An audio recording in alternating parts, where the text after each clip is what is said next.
What's going on, guys? Neil Orfield here, and I'm going to show you how I'll be setting up Fantasy Cruncher for tonight's Monday Night Football slate between the Giants and the Dallas for DraftKings Showdown.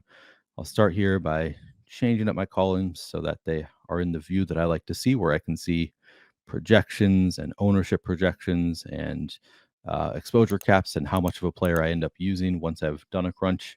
And then I'll go right into advanced options, which is where I do most of my work. And I'll be using two tabs here, just the general tab and the groups tab. Starting with the general tab, unique players per lineup. I leave this at one unique player per lineup in Showdown slates. Salary cap, I don't put anything in the minimum field. But I do put a max salary cap typically as a way to get a little bit different. I don't want to use the full max salary because that's where you can run into lineups that are duplicated, 300, 500 times, and you just don't have much of a shot at making a lot of money with some of those lineups. So I like to leave a little bit of salary on the table so that my lineups are a little bit more unique and maybe not duplicated quite so many times. It's up to you how much you want to leave. Keep in mind that the more salary you leave on the table, probably the less likely your lineup is to hit. Kind of depends on the slate. For now, I'll just say, let's say we'll leave $1,000 on the table. So instead of using a $50,000 salary cap, which is what is the default in DraftKings, we're just going to use a $49,000 salary cap so that our lineups are probably going to be a little bit less duplicated. Offensive players versus defense, I set this to the max. So I could potentially have 5 players from one team going up against just the defense of the other team. Doesn't happen all that often in my crunches anyway, but I like to at least have that possibility.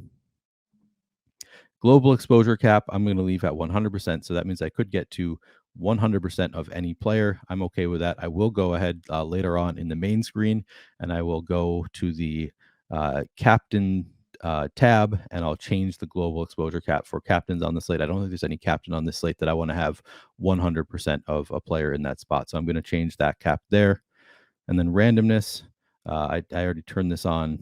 I'll put this at 50%. It's just a matter of how much control you want over your lineups. If you set it lower, you can have a little bit more control over your lineups and how much you get of different players. If you set it higher, you'll have less control, get maybe some different lineups. And then minimum projection included in calculation, currently set to 3. That means I won't get any players in my player pool who have projections below 3. Maybe I'll leave it at 3 for now. Sometimes I change this lower. I'll probably just leave it at 3 for now, and then I will change projections to make sure that any player that I want in my player pool has a projection above 3. That's something that I don't typically recommend for newer users of Fantasy Cruncher. Usually I recommend using the thumbs up and thumbs down feature. And if you're going to do that, I would probably lower this to 2 so that those players can make it into your lineup if you're not going to be changing those projections. And then players from each team max 5. I like to keep that at 5. I don't mind a 5-1 onslaught in these games.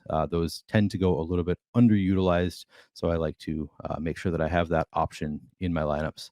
And then that'll do it for the general tab. The only other tab that I use is the groups tab.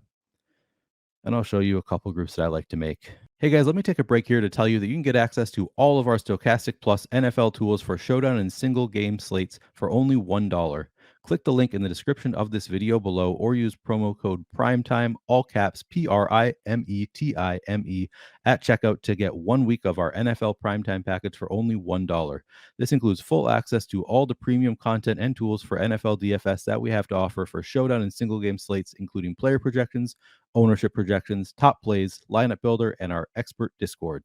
This offer is only valid through September 29th. Please note that Fantasy Cruncher is an add-on and is not included with this promo. Hey guys, I just made a full video showing you how I'm setting up my DraftKings for tonight's slate, my Fantasy Cruncher for the DraftKings slate. And I mentioned that Michael Gallup was likely to be activated tonight. And then, of course, I got a notification as soon as I was done recording the video that not only is Michael Gallup likely to be inactive once again tonight, Dalton Schultz is also likely to be inactive tonight. He's going to be testing his knee before the game, but there's a good chance we don't get either of them playing tonight, in which case, obviously, you're not going to want Gallup or Schultz in your lineups. You're also going to give up probably a little bit of a boost to Jake Ferguson, which will be, of course, reflected in the Stokastic projections. But just wanted to make a note, because I said in the video that Michael Gallup was likely to be activated, that does not appear to be the case tonight. So make sure you're not playing him unless we get news that he is a surprise active tonight. But all of the, the same fundamentals, how I'm setting up my Fantasy Cruncher for DraftKings, all of that is going to remain the same. So, don't adjust too much. Just make sure you don't play any of those players who are not going to be playing. Good luck tonight. Create new group. Typically, I start with the quarterbacks. So the first group I'll make is a Daniel Jones captain group. So Daniel Jones at captain is my key player. That means that the entirety of this group is based on lineups that have Daniel Jones in the captain spot. That's what the key player is.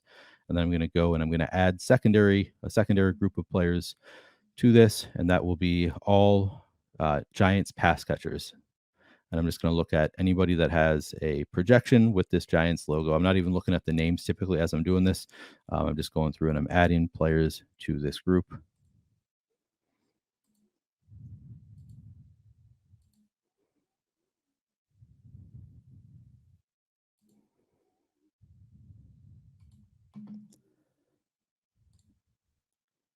Any Giants pass catcher. And I am including running backs for the Giants. I don't always include running backs, but at the very least, I'd want to include Saquon in this group because he is a capable pass catcher. All right, that'll do it. Don't need to add the captains because this is the Daniel Jones captain group. You can only have one captain, so don't need to worry about those for this kind of group. And then the question is, am I only going to apply plus minus adjustments, or am I going to keep this rule here? And this rule says if any key players used, so that's Daniel Jones in the captain spot, then use at least one player from this group. Daniel Jones does rush occasionally. He has a little bit of rushing upside. So I am not going to change this to two players. So typically what I do, I'll do one of three things. I'll either say only apply plus minus adjustments, in which case you don't actually require any of these players. You just give plus minus adjustments and they are applied to Daniel Jones captain lineups. Second thing I would do is just leave it how it is and say if any key players use at least one player from this group. Typically, I do that more so with quarterbacks who have a little bit of rushing upside or upside to put up fantasy points where they aren't passing it to this group. And then the third thing that I would do is sometimes I'll change this to if any key player are used, then use at least two players from this group. And I think with Daniel Jones, the ones that I'm really considering are the second two. It's either leave it at one or change it to two players, because anytime on any passing play when Daniel Jones throws it to one of his receivers, those receivers outscore him. So sometimes there's a fine line. If you want the quarterback in the captain spot, you don't want any of his receivers to be outscoring him, particularly in a case like this where I believe Daniel Jones is the most expensive player from this group, I guess with the exception of Saquon. It'll be tough sometimes if his receivers put up too big of games. It'll be tough for Daniel Jones to outscore them. But anyway, in this case, I'm going to leave it at just one player, and I'm still going to go through and give some plus minus adjustments to his pass catchers. And this is more art than science.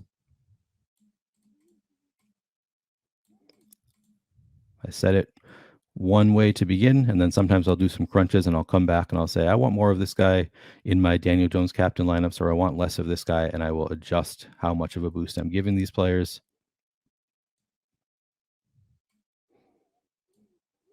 And then probably for the running backs, I'm just going to give a little bit to Saquon. Okay, so now when I have Daniel Jones in the captain spot, I'm going to get at least one player from this group, and I'm more likely than in other lineups to get multiple of these guys in the flex spot because I have given them these positive boosts. I'm happy with that group, and then I'll go ahead. I'll name this one.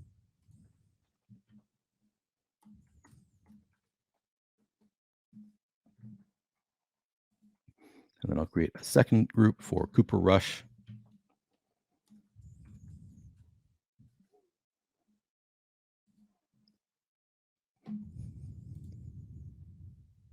Cooper Rush captain as my key player. And then I'm going to go ahead and add all the Cowboys pass catchers to this group. Looking like we're going to see Michael Gallup for the first time tonight, so we don't know exactly what to expect, if he's going to jump right into full-time role as the wide receiver 2 or what's going to happen there. A little interesting wrinkle on this slate. And I'm going to include Zeke and Pollard. I guess I'll throw Rico Dowdle in there. I don't even know who he is. He's probably not going to make it into my player pool. All right, good enough for that group. Once again, I think Cooper Rush, I think I looked it up. He has 12 rushes so far in his career for a total of 7 yards. I did not go and look at his college stats, so that's a pretty small sample size. He might be a better rusher than I think he is, no pun intended. But I think I'm going to assume that he is not a particularly great rusher, and I'm still going to leave this at 1. I would think about leaving it at 2, given his complete lack of rushing upside so far in his career. But for now, I'm just going to leave that at 1, and I'm going to give some boost to his pass catchers.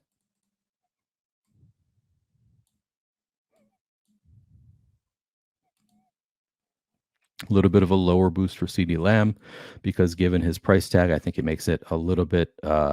He's going to need to put up a decent game to make it into the optimal lineup in any spot. And given his price tag and his projection, um, I guess I'll just say, given his price tag, I have concerns that if he has too big of a game, he's going to end up outscoring Cooper Rush. So I'm not going to give him quite as big of a boost as these other guys because I'd like to have. I think it's better to have, not the star receivers, the cheaper guys. You're more interested in getting in there. Plus, I'm already going to get a good amount of CD Lamb into my all of my lineups anyway, just based on his projection.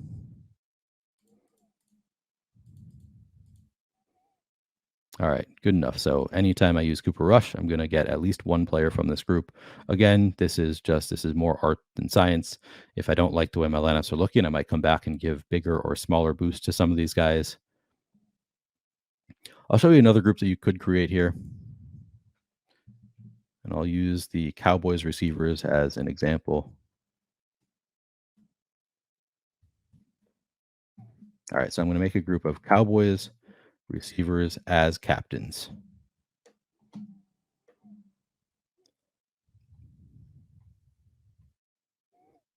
Or as key players. So this is Cowboys receivers in the captain spot as key players. So I'm saying CD Lamb, Noah Brown, and I'm going to include primary pass catchers who do basically all of their scoring through the air.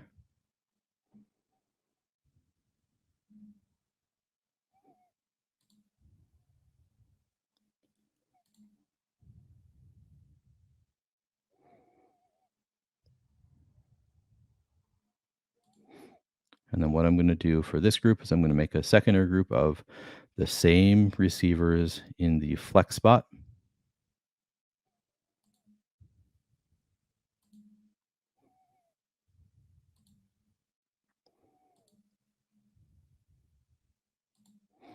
And this isn't a group that I typically set, but it's one that I have thought about setting.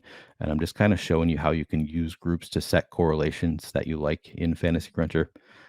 So what you could do is you could say, okay, when I have one of these receivers in the captain spot, I want at most one player from this group. So what that says is, for example, if I have CD Lamb in the captain spot, I'm not going to get 2 other Cowboys receivers in the flex spot. And the reason for that being, if CD Lamb is getting enough volume that he ends up in the captain spot, that's volume that the other receivers are not getting. So it's a little bit of a thin window for CD Lamb to make it into the captain spot, and then also have a lot of other receivers from the Cowboys do well. So this is one way that you could also say only apply plus minus adjustments, give little negative boost to all of the other receivers in groups where one of these receivers is in the captain spot. Just an example of a group that you could set if you want to make sure you have some positive correlations in your lineups and get rid of some of that negative correlation. Not necessarily groups that I'm going to end up using, but I'm going to leave that there for now. Just an example. And you could do the same thing, obviously, with the Giants receivers in the captain spot. There are a number of different correlations you can make through groups. All right, and then the way I do this, I'll go to the captain spot, and I'll use this. This changes from slate to slate, but for this purposes of this, I'm just going to set this at exposure cap of 20%. So I'm not going to get more than 20% of any one player in the captain spot for my lineups. And I'll go crunch using my projections.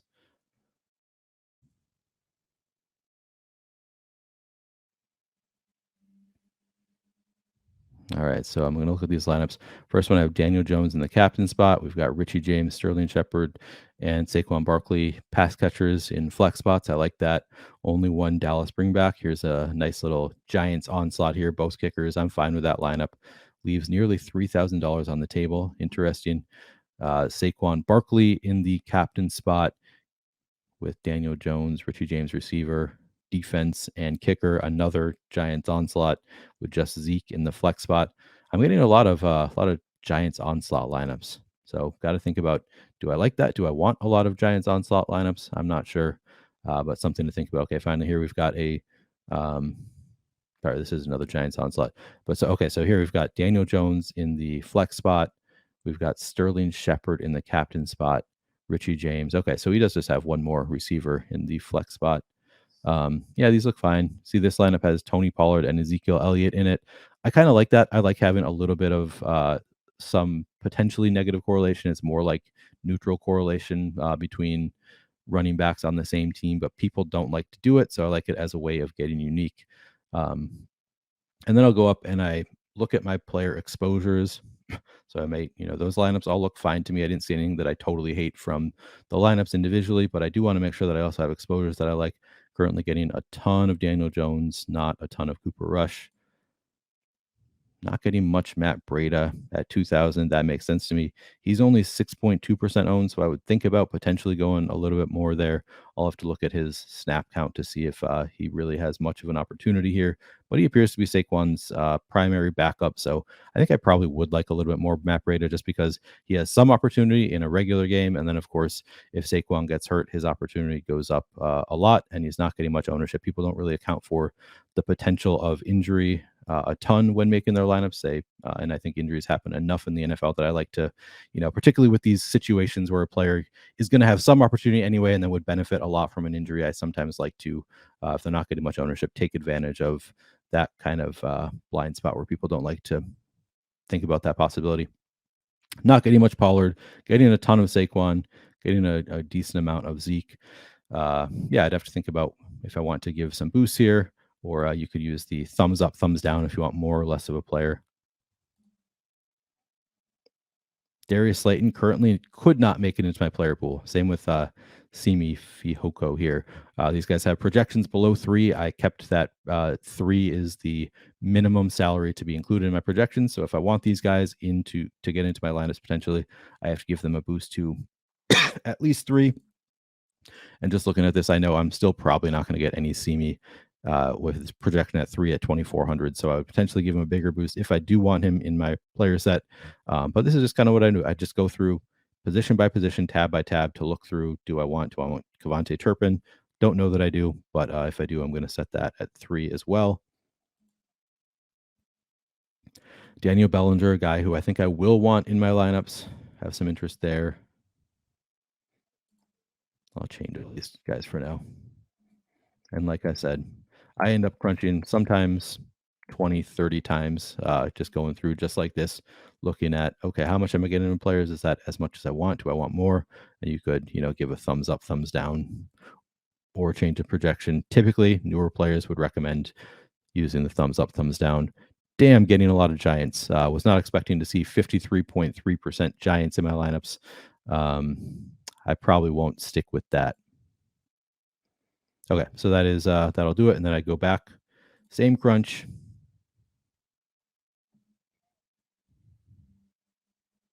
Think I'm still okay with the way these lineups are looking, and then I go through and do the same thing over again. Look through position by position. Am I getting kind of exposures where I want them to be? Maybe adjust as I go, but this is my general process for using Fantasy Cruncher for these showdown slates. Hope you have some success using this or a similar method tonight. Good luck.